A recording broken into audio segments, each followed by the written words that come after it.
我哋講講六國論第一段，我哋唔睇別嘅，就專注睇佢嘅王牌開場。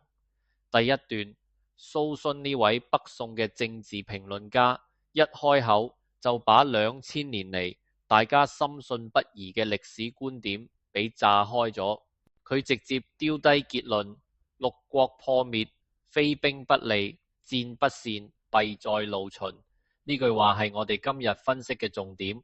大家寫議論文係唔係總得先鋪墊一下？蘇洵話不需，佢直接把自己嘅中心論點似大字報一樣貼喺門口。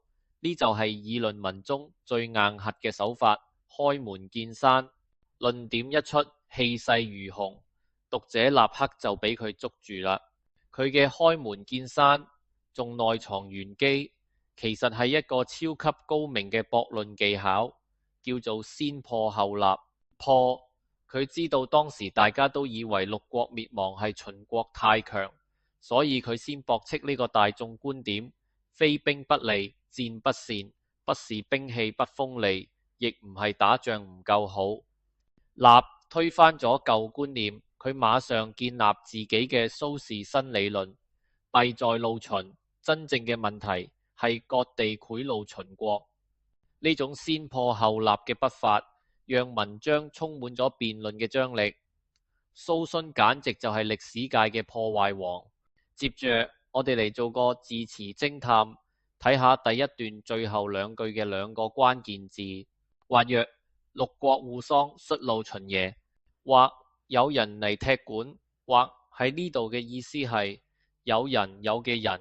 蘇洵寫到呢度，就似聽到你哋喺下邊質疑佢，老師，你話弊在賂秦，但真係每個國家都係因為賄賂而滅亡咩？呢個或字讓文章從單方面嘅說教立刻變成咗一場有來有往嘅辯論，顯示咗蘇洵思慮周密。率難道全部都係？率喺呢度嘅意思係全部一概。質疑者問：六國互相滅亡，難道全部都係因為賄賂秦國咩？蘇洵回答：不賂者以賂者喪，蓋失強援，不能獨圓。